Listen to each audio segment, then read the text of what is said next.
Hello my dear learners, बिल्कुल ही एक नए वीडियो में आप सभी को स्वागत करता हूं। यह जो वीडियो है क्लास 12 के स्टूडेंट के लिए है। सब्जेक्ट हो रहा है हिस्ट्री और इसमें मैं एबीटीए सॉल्व्ड लेकर आया हूं, जो 2025 में अभी अभी एबीटीए रिलीज हुआ है, जिसका फुल नेम से ऑल बंगाल टीचर एसोसिएशन।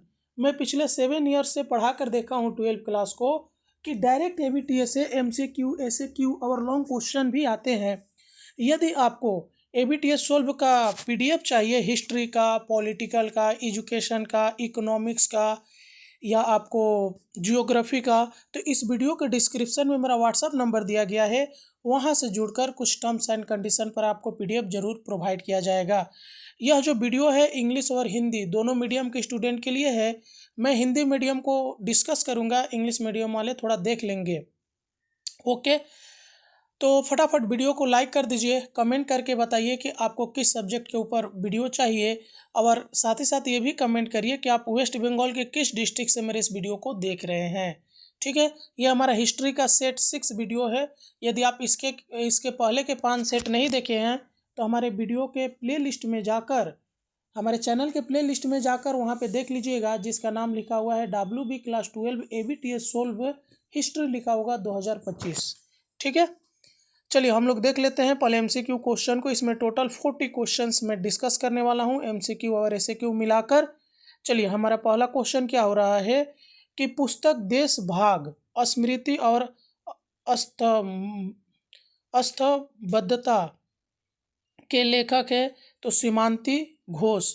दुनिया का पहला जीवित इतिहास संग्रहालय है तो द स्कैसेन म्यूजियम। पुस्तक द फर्स्ट इंडस्ट्रियल रिवोल्यूशन के लेखक है तो फिलिस डीन।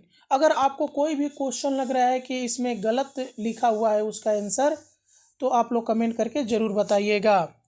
दालचीनी के लिए प्रसिद्ध देश है तो श्रीलंका। तीसरा एंग्लो मैसूर युद्ध शुरू हुआ जब टीपू सुल्तान ने ब्रिटिश सहयोगी पर आक्रमण किया तो त्रावणकोर में। भारत में ब्रिटिश शासन का दूसरा स्तंभ है तो सैन्य। कॉलम 1 को कॉलम 2 से मिलाना है, ये शायद आया नहीं अच्छे से क्वेश्चन हो। ठीक है, इसको छोड़ दीजिए। कुओमितांग पार्टी के संस्थापक थे तो सन्यात सेन।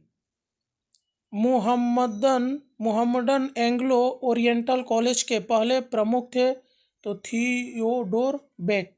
चीन में मई चौथी आंदोलन के संदर्भ में जियो गाओ नारा का अर्थ है तो विदेशियों को वापस जाओ। लखनऊ पैक्ट पर हस्ताक्षर किया गया था तो 1916 में। 1943 के बंगाल अकाल के समय भारत के वायसराय कौन थे तो इरविन। कच्छ जिले के करीब गरीब किसानों को गुजरात में क्या कहा जाता था तो पटेलदार। त्रिपुरा कांग्रेस में सुभाष चंद्र बोस के विपक्षी थे तो पटवी सीतारमैया। नवल विद्रोह सबसे पहले कहाँ शुरू हुआ था तो तलवार जहाज पर। बर्लिन को घेर लिया गया था तो इंग्लैंड द्वारा।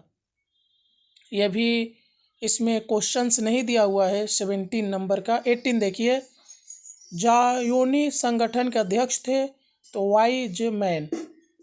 माई लाई घटना कहाँ हुई थी तो वियतनाम में। कान का गठन कहाँ हुआ था तो पूर्वी यूरोप में। पाकिस्तान के प्रधानमंत्री कौन थे जब बांग्लादेश के मुक्ति आंदोलन हुआ था तो याहा खान। भारत में पहला भारतीय प्रौद्योगिकी संस्थान कहाँ स्थापित हुआ था तो खड़गपुर में। स्वतंत्र भारत की योजना आयोग की स्थापना कब हुई थी तो 1950 में। सप्टा का पूरा नाम क्या है तो दक्षिण एशियाई प्राथमिक व्यापार समझौता। लेकिन जब भी किसी भी शॉर्ट फॉर्म का फुल नेम पूछेगा तो आप लोग इंग्लिश को ही फॉलो करेंगे। ऐसे क्यों देख लीजिए।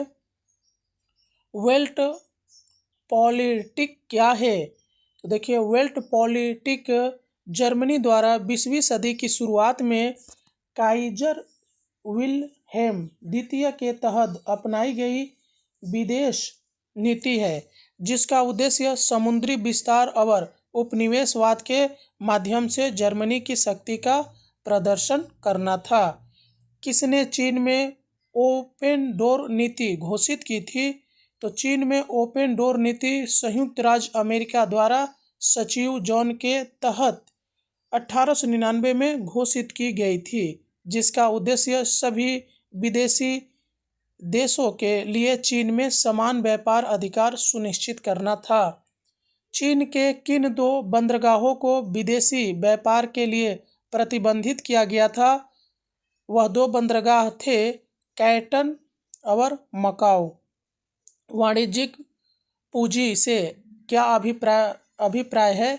तो वाणिज्यिक पूंजी से तात्पर्य व्यापार और वाणिज्य में निवेश की गई पूंजी से है, जो व्यापारिक गतिविधियों से लाभ अर्जित करने के लिए होती है, न कि निर्माण या कृषि में। अंतिम चार्टर एक्ट कब पास हुआ था? तो अंतिम चार्टर एक्ट 1853 में पास हुआ था। काओ ताओ प्रणाली क्या है? तो काओ ताओ प्रणाली चीन में एक परीक्षा प्रणाली थी, जिसका उद्देश्य अधिकारियों का चयन करना था, जो मुख्य रूप से कन्फ्यूशियस ग्रंथों और सिद्धांतों के ज्ञान पर आधारित थी। औद्योगिकीकरण का पतन क्या है? तो औद्योगिकीकरण का पतन उस प्रक्रिया को कहा जाता है जिसमें किसी अर्थव्यवस्था में औद्योगिक गतिविधियों, विशेषकर निर्माण को कम या समाप्त किया जाता है, जो तकनीकी प्रगति या आर्थिक बदलावों के कारण हो सकता है। किसने मन निर्माण के आदर्श का समर्थन किया था? तो स्वामी विवेकानंद ने मन निर्माण के आदर्श को अपने उपदेशों में समर्थन दिया, जिसमें चरित्र विकास और आत्मनिर्भरता पर जोर दिया गया। वुड डिस्पैच क्या था? तो वुड डिस्पैच 1854 में एक शाही आदेश था, जिसे भारत में अंग्रेजी शिक्षा का मैनिफेस्टो कहा जाता है, जिसमें भारत में स्कूलों, कॉलेजों और विश्वविद्यालयों की स्थापना की सिफारिश की गई थी। सन्यात सेन द्वारा दिए गए 3 सिद्धांत क्या थे? तो 3 सिद्धांत थे राष्ट्रीयता, लोकतंत्र और लोगों का जीवन।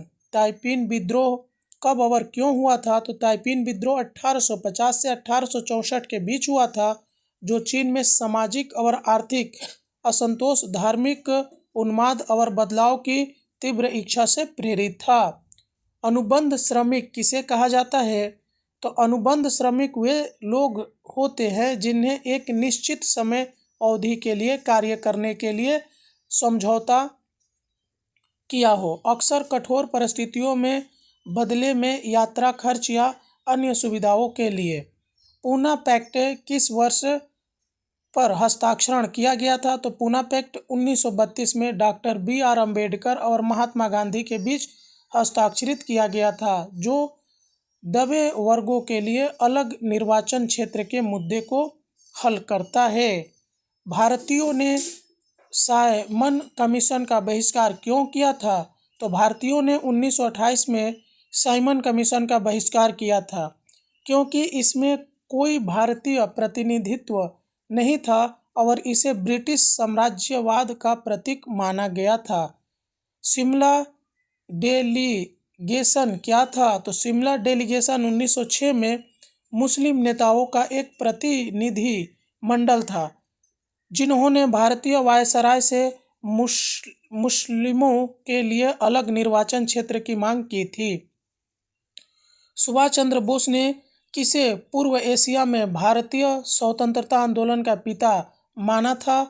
तो सुभाष चंद्र बोस ने रास बिहारी बोस को पूर्व एशिया में भारतीय स्वतंत्रता आंदोलन का पिता माना था। इंडो चाइनीज कम्युनिस्ट पार्टी की स्थापना किसने की थी? तो इंडो चाइनीज कम्युनिस्ट पार्टी की स्थापना MN रॉय ने की थी। विश्व युद्ध द्वितीय के दौरान जापान के प्रधानमंत्री कौन थे? तो विश्व युद्ध द्वितीय के दौरान जापान के प्रधानमंत्री हिदेकी तोजो थे। बर्लिन ब्लॉकेड से क्या तात्पर्य है? तो बर्लिन ब्लॉकेड सोवियत संघ द्वारा पश्चिमी बर्लिन के प्रवेश को अवरुद्ध करने का प्रयास था, जिसके जवाब में पश्चिमी देशों ने बर्लिन एयरलिफ्ट का संचालन किया। बुल्गानिन कौन थे? तो निकोले बुल्गानिन सोवियत संघ के एक प्रमुख राजनेता थे और सोवियत संघ के प्रधानमंत्री थे। उन्होंने 1955 से 1958 तक सोवियत संघ के प्रधानमंत्री के रूप में कार्य किया। लॉन्ग मार्च क्या था? तो लॉन्ग मार्च 1934 से 35 में चीनी साम्यवादी पार्टी द्वारा किया गया एक ऐतिहासिक आंदोलन था, जिसमें माओ जेडोंग और उनके अनुयायी चीनी राष्ट्रीय सरकार के हमले से बचने के लिए एक हजारों किलोमीटर लंबी यात्रा पर निकले थे।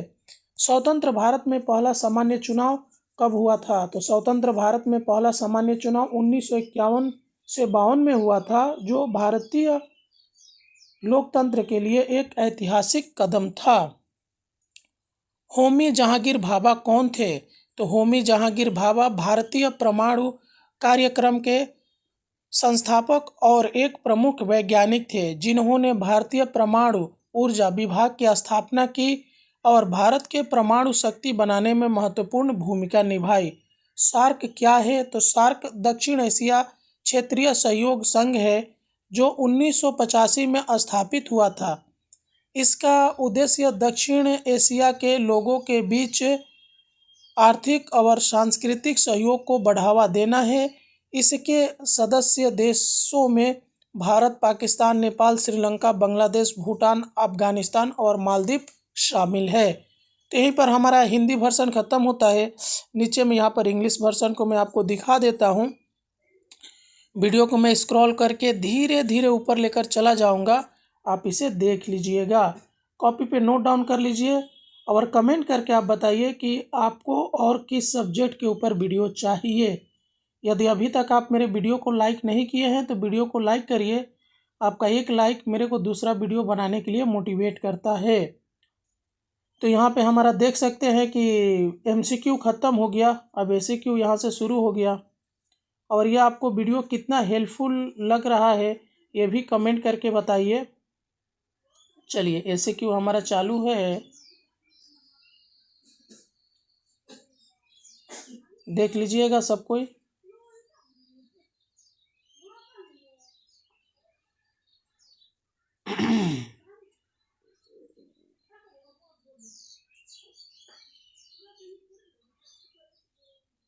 तो चलिए अब यहीं पे हमारा जो है ACQ भी धीरे धीरे ऊपर जाते हुए समाप्त होने चला। तो यहीं पे हमारा ACQ क्या हो गया? समाप्त हो गया।